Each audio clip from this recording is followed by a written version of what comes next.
স্কুলে শেখানো হয় একটি গাছ একটি প্রাণ। স্কুলে শেখানো হয় যে যদি গাছ বাঁচানো যায় তাহলেই এই পুরো ইকোসিস্টেম ঠিকঠাক থাকবে, আরও অনেক দিন পর্যন্ত পৃথিবী সুজলা সুফলা থাকবে। স্কুলেই তো শেখানো হয় গাছ কাটা বারণ, গাছ কাটা যাবে না, অথচ সেই স্কুলের প্রধান শিক্ষকের বিরুদ্ধে অভিযোগ গাছ কাটার। বনগাঁর খবর, অনিরুদ্ধ প্রতিনিধি আমার সঙ্গে সরাসরি রয়েছেন। অনিরুদ্ধ, কি অভিযোগ?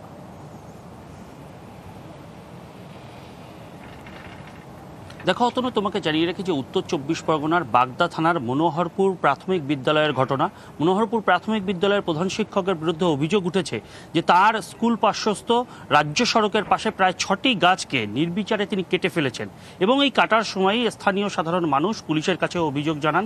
পরবর্তীতে জানাজানি হতেই সেই ঘটনাস্থলে পৌঁছায় বাগদা থানার পুলিশ। বাগদা থানার পুলিশের তৎপরতায় প্রাথমিকভাবে গাছ কাটা বন্ধ হয়ে গেছে, কিন্তু পুলিশ পৌঁছানোর আগেই ৬টি গাছকে ততক্ষণে নিধন করা হয়ে গেছে এবং সেই গাছ সেখান থেকে অন্যত্র স্থানান্তর করা হয়ে গেছে। এই বিষয়ে কিন্তু প্রধান শিক্ষক জানিয়েছেন যে স্কুলের উন্নয়নের স্বার্থে স্কুলে বেঞ্চ নেই, সেই কারণে ভিএসি কমিটি অর্থাৎ ভিলেজ এডুকেশন কমিটির সঙ্গে আলোচনা করে তিনি গাছ কেটেছেন, কিন্তু গাছ কাটার জন্য বন দপ্তর থেকে কোনো রকম অনুমতি নেয়নি। যেহেতু পিডব্লিউডির মধ্যে এই গাছ রয়েছে, সেই পিডব্লিউডির কাছ থেকে কোনো অনুমতি নেয়নি। শুনি একবার কি বলছেন প্রধান শিক্ষক।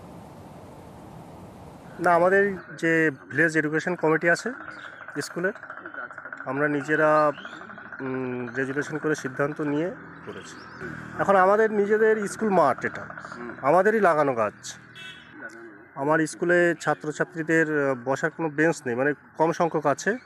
আমি আমার অফিসকে জানিয়েছি, এসআই অফিসকে, যে বর্তমানে কিছু যদি ফান্ড দেওয়া যায় তাহলে আমার ছাত্রদের বেঞ্চ তৈরি করতে পারি। তো ওনারা বলেছে এখন কিছু করা যাবে না।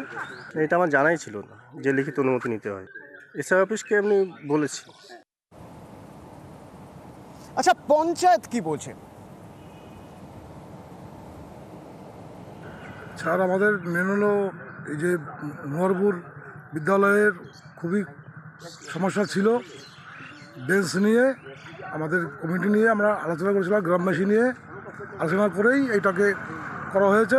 যেহেতু আমরা গাছ লাগিয়েছি, আমাদের গাছ কাটা যায় না, কিন্তু অনেক সবাই তো কাটছে, দেশের গাছ কেটে নিচ্ছে, সেখানে তো কোনো বাধা নেই।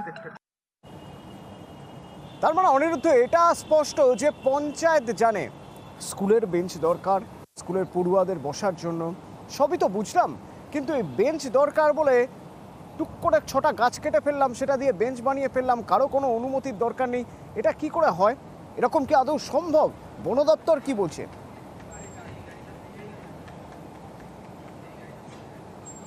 দেখো তনু, বন দপ্তর প্রাথমিকভাবে যেটা জানতে পেরেছি, বন দপ্তরের কাছে পঞ্চায়েতের তরফ থেকে জানানো হয়েছে এইরকম ধরনের অভিযোগ পঞ্চায়েত প্রধানের কাছে এলাকার সাধারণ মানুষ যখন জানিয়েছেন, পঞ্চায়েত প্রধান বিডিওর সঙ্গে কথা বলেছেন, বন দপ্তরে অভিযোগ করেছেন যে এরকম যদি বেঞ্চের প্রয়োজন হয়ে থাকে স্কুলে, সেক্ষেত্রে তিনি অনুমতি দিতে পারতেন সঠিকভাবে। এই ধরনের কাজ করে তিনি অন্যায় করেছেন, সেটা কিন্তু পঞ্চায়েত প্রধান জানাচ্ছেন। যদিও প্রধান শিক্ষক কিন্তু জানাচ্ছেন যে এই ধরনের গাছ কাটতে হলে বন দপ্তরের অনুমতি নিতে হয়, সেটা তিনি জানেন না।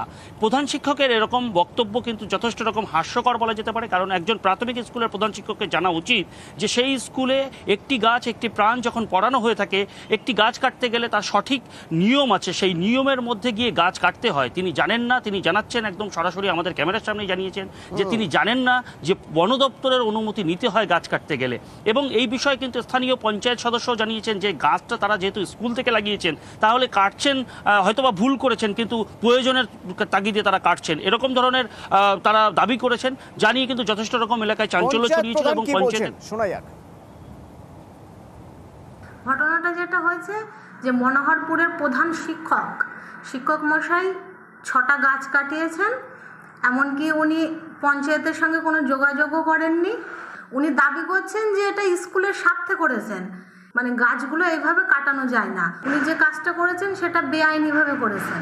আমি ইতিমধ্যে আমার বিডিও সাহেবকেও জানিয়েছি, আমার উদ্ধৃত কর্তৃপক্ষদেরকেও জানিয়েছি। এবার ওনারা যেটা ভালো বুঝবেন সেটা করবেন।